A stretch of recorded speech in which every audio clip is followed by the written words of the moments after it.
That's why they say to you, you are unemployed because of Zimbabweans. You don't have land because of Zimbabweans. You don't have economic opportunities because of Zimbabweans. We faced Zimbabweans. We faced Malawians. We took them home. Some Zimbabweans are still in Musina. If you are staying in a back room, you are still staying in a back room even when Zimbabweans are gone, because they lied to you. They said to you, all of your problems are caused by Africans. How can a person who's suffering the same pain as you cause you a problem? You are all victims of capital. You are all victims of slavery. You are all victims of colonialism, of imperialism. All of Africa. That's why when you go to America, to China, to Eastern Europe, everywhere of Europe, and you say, I'm from South Africa. But oh, how is Lagos? Because they can't differentiate all of you. They are treating you as one, because you are hated everywhere.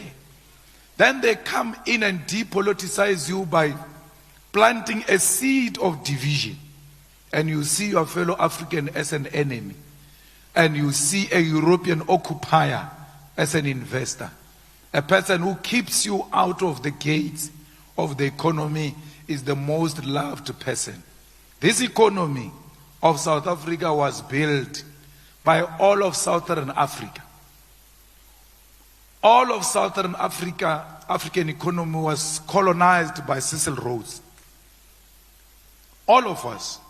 These mines you are talking about, they were worked by everybody. This Johannesburg of gold you are talking about, it was worked by everybody in Southern Africa.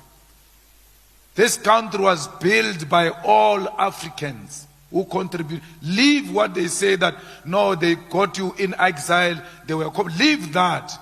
They did it here. That's why there is a language called Fanaka law. Because Mozambicans, South Africans, the Zulus, the Xhosas, the Pedis, the Zimbabweans met underground when they were producing the minerals and could not speak to each other. They had to develop a language called Fanaka law. The EFF was not there. But they say these people were brought by the EFF. We must check, when was the EFF formed? 2013. When was Fanaka law formed? And how did the Fanaka law language get formed? It was because Africans came together to work on the economy of Southern Africa. All of us colonized by one man, Cecil John Rhodes. His grave is here in Zimbabwe. Zimbabwe, it was named after him. It's called Rhodesia. It was named after Rhodes. So, all of us were squeezed by one man. One man. And then we instead of uniting against one man, we fight one another. All of these problems we see here can be driven to one man. That's now Tambo and others removed his statue at the University of Cape Town. Because they said we cannot celebrate this evil force. To put a statue of a man who killed our people, stole our land and stole our minerals in public is to worship a criminal.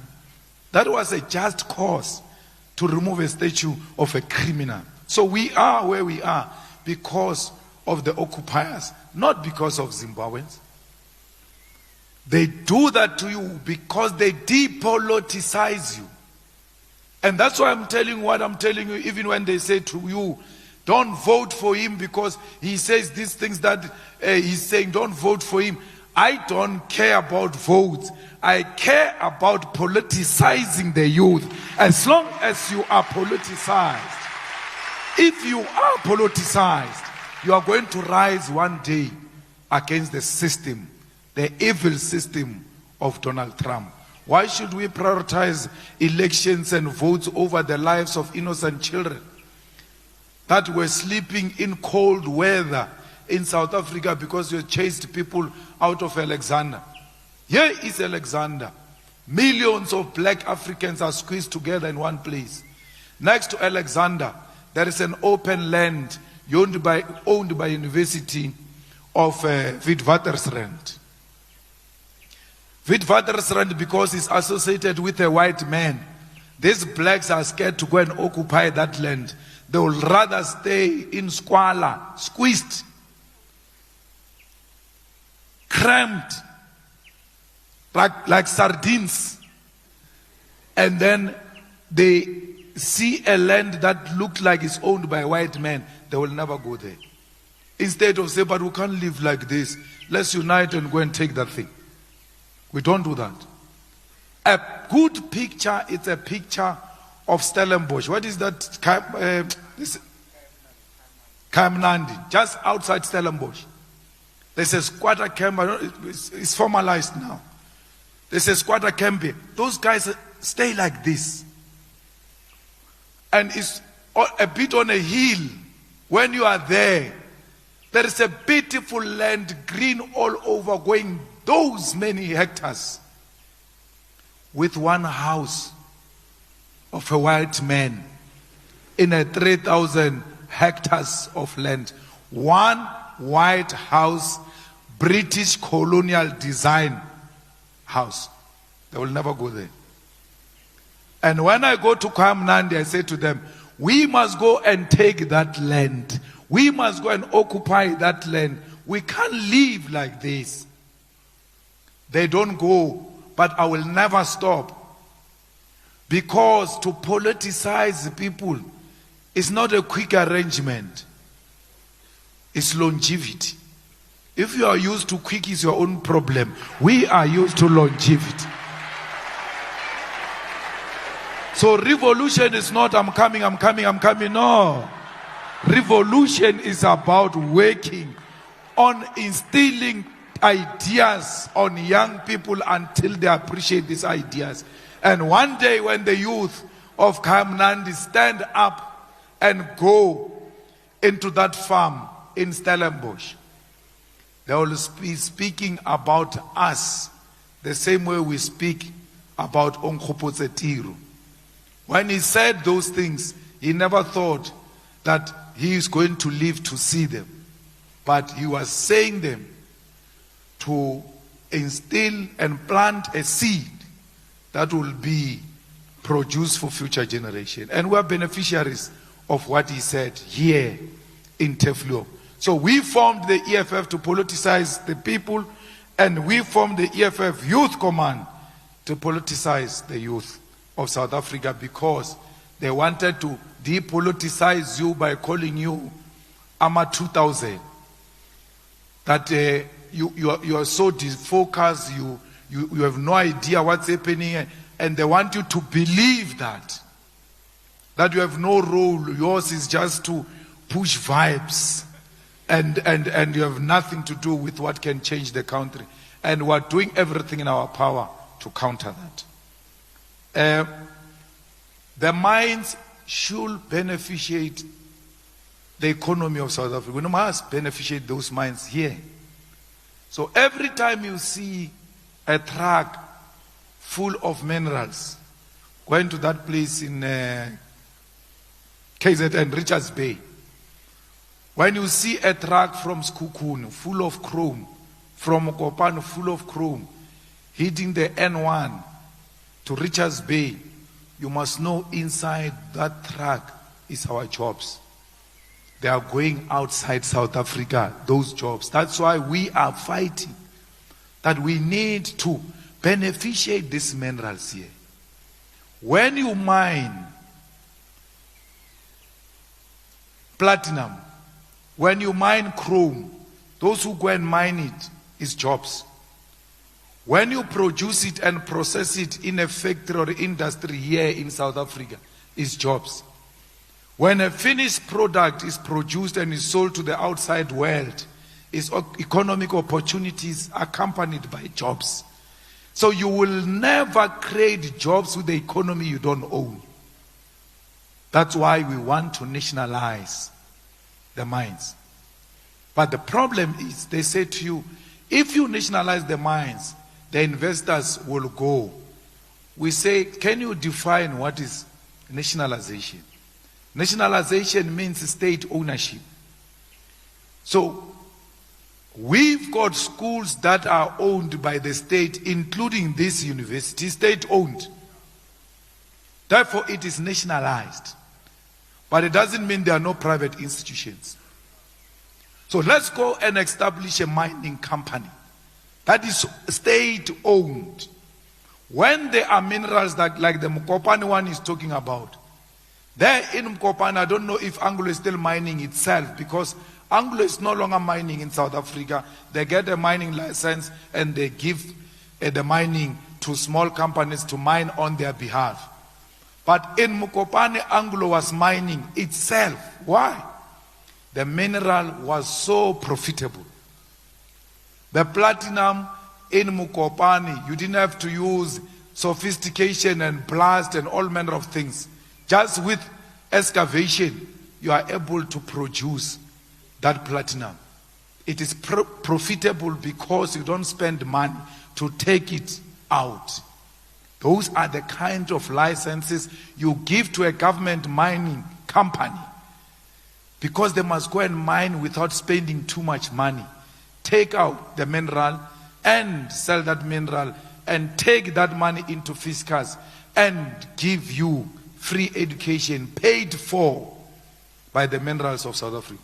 I was in Botswana some few days ago. In Botswana, the government of Botswana owns 51% of their diamonds. In Botswana, all children who go to school, including overseas, the government pays for them through that diamond ownership.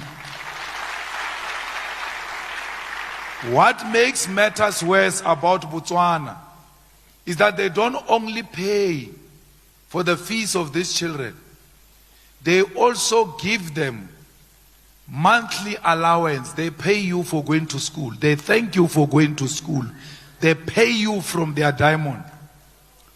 I was in Washington when I was in the Youth League some years back, and I met the students of Botswana and we had an interaction like this. They were explaining what they are getting, and they were so spoiled. In Washington, they had all manner of complaints and they were getting paid. And at that time, they were being given an equivalent of 7,000 to 8,000 that my mother never got throughout her life, monthly. That's what minerals do. If minerals properly used to benefit the people of that country, they can take you to school and still pay you for going to school. Hence the call that those who graduate and do not get jobs, they must be given a graduation allowance because they went to school. So, Akiri, you go to school in order to graduate and make money for your family. We said you go to school, then you graduate, and then that thing we promise you that you are going to get money after graduation is not happening. We are the ones who said to you, go to school, you will be paid. If you don't get paid, we must pay you until we create jobs and put you into those jobs so that we stop paying you and the jobs pay you. So why will the private companies run from South Africa if a government owns a mining company? When we say let's create a state-owned bank, which was supported by Tito Mboweni when he was a Minister of Finance, they refuse. They say the state can't own the banks. What does the state have to do with owning banks? But we've got public schools and we've got private schools. We've got public hospitals and we've got private hospitals. Let's have public bank and private bank.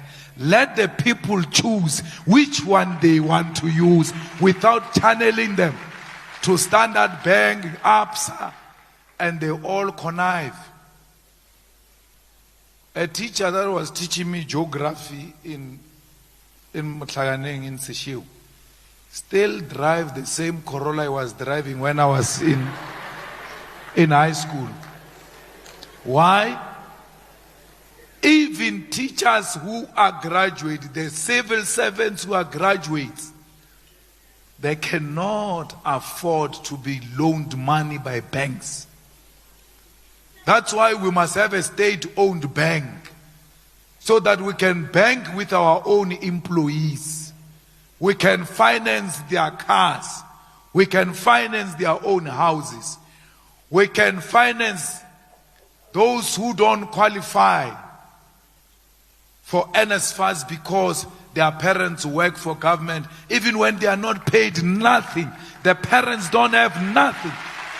But they say, no, she's working for government, therefore we can't finance you through NSFAS.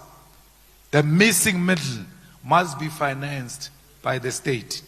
How do we finance them if we don't own the strategic means of the economy? Every economy that is able to sustain itself is an economy that is owned by the people, not the minority few.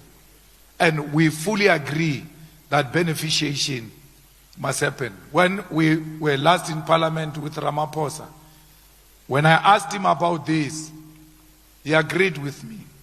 He said, I fully agree, we must insource workers. I fully agree, we must beneficiate in South Africa. But I don't believe him. Thank you.